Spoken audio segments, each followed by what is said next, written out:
हसन अयूब साहब, सदर मुमलिकत के हवाले से कहा जा रहा है कि उनकी आम लोगों से मुलाकातें हुई, बड़े चार्ज नजर आते हैं सदर मुमलिकत। गो कि उनकी मुद्दत पूरी हो रही है, लेकिन आईनी उनके पास सहूलत है कि जब तक कोई नया नहीं आएगा सदर तो वो उस वक्त तक रहेंगे, और फॉर ऑल प्रैक्टिकल पर्पसेस नए सदर के आने के अभी दूर दूर तक आसार तो नजर नहीं आते।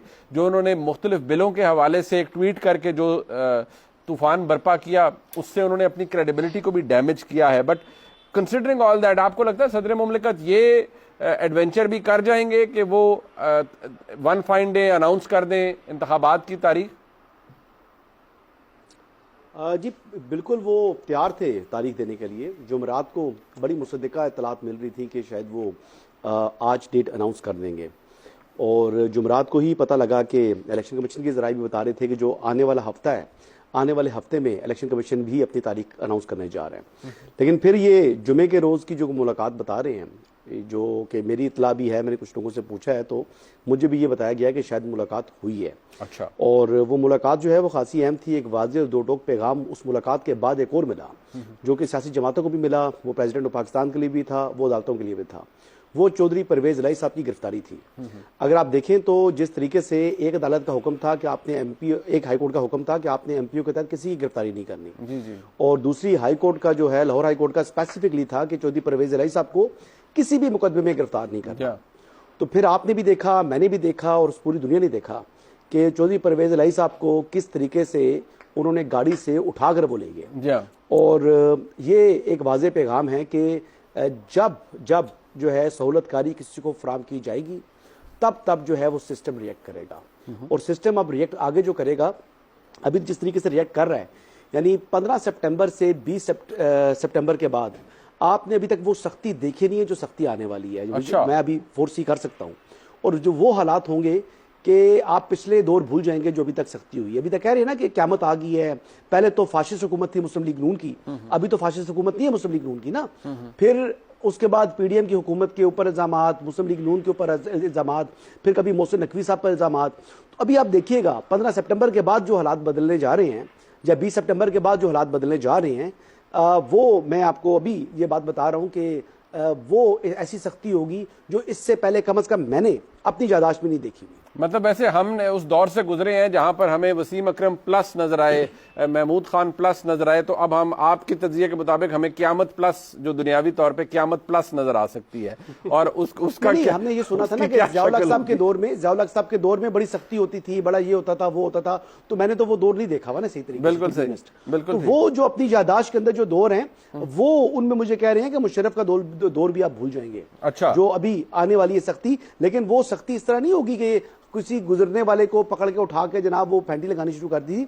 जिस बंदे ने कानून को हाथ में लिया, बिलखुसूस 9 मई वालों के साथ जो होना है, मैं आपको बताऊं कि उनके लिए जो है वो क़यामत आने वाली है। बिल्कुल 9 मई वालों के लिए क़यामत कुबरा आने वाली है, सुगरा भी नहीं होगी। अल्लाह। इसके अलावा वो सहूलतकार जिन्होंने कानून और आइन से हटकर किसी की जो है चाहत में, किसी को हैंडसम जानते हुए या किसी के फैन क्लब का हिस्सा होते हुए सहूलतकारी फराम की है, उनके लिए भी बड़ा मुश्किल वक्त स्टार्ट होने वाला है। अब तलत साहब, ये हैंडसम होना चले, अगर ये तो किसी को अल्लाह की तरफ से है किसी के, लेकिन किसी की सहूलतकारी डेवलप हो जाना, ये इंसान दुनियावी तौर पर मैनेज करता है।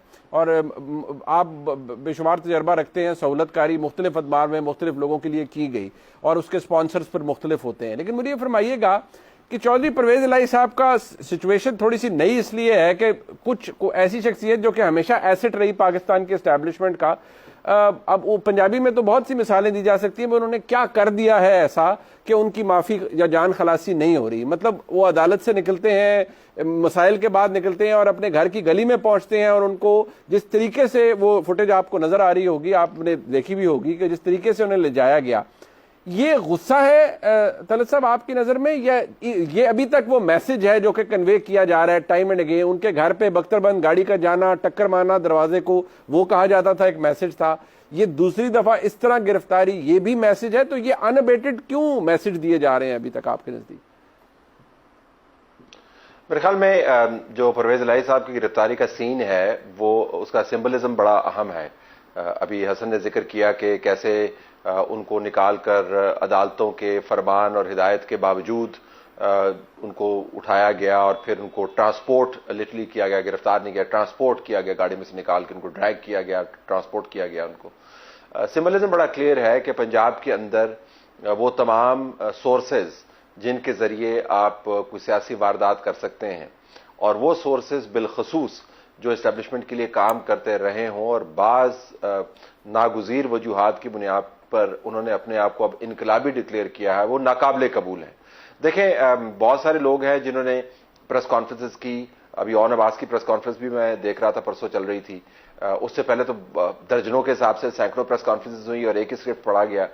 लेकिन बिलखसूस वो लोग जो इस्टेब्लिशमेंट के हाथ से पलते रहे हों, जब वो फिर उस इस्टेब्लिशमेंट के हाथ को थप्पड़ मारने की कोशिश करें या उसको काटने की कोशिश करें, तो वो काबिल कबूल नहीं होता।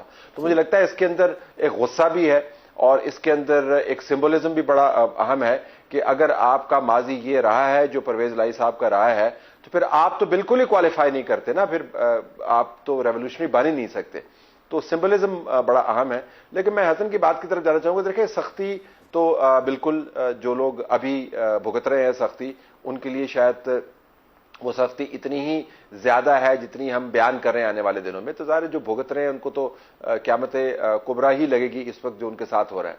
लेकिन आने वाले दिनों में जिसकी तरफ ये इशारा कर रहे हैं वो केसेस का क्लोजर है कि आपने जो प्रोसिक्यूशन की है उसके नतायज आपने निकालने हैं, आप लोगों को सारी जिंदगी कस्टडी में नहीं रख सकते, इस मामले को आपने तय करना है। 9 मई के वाकयात के अंदर जो जो लोग मुलव्वस थे, जो गिरफ्तार शुदा हैं, उनको आपने सजाएं दिलवानी है। तो सजाओं का अमल जो है वो शुरू होगा।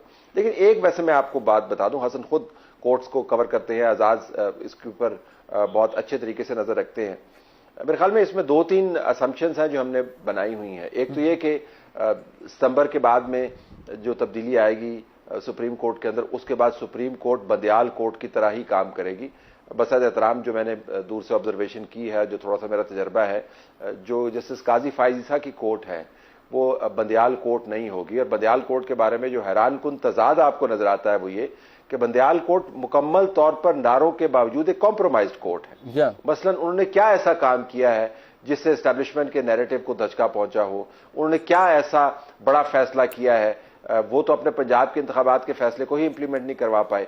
तो बंदियाल कोर्ट जो है वो मेरे ख्याल में ज्यादा काबिल कबूल होगी। जस्टिस काजी फाइज ईसा की कोर्ट जो है वो कोर्ट नहीं होगी जिसके सामने ये सब कुछ होता रहे और वो कोर्ट मुकम्मल तौर पर खामोश रहे। तो मेरे ख्याल में ये जो सख्ती का अमल अगर एक खास हद से आगे जाएगा तो उसके ऊपर सुप्रीम कोर्ट में से एक ऐसा रद्द अमल आएगा जो शायद हम में से बहुत से लोग एंटिसिपेट नहीं कर रहे हैं। तो वो एक एरिया है, वेरिएबल है तज्जियाती तौर पर, जिसके ऊपर हमें फोकस करना चाहिए।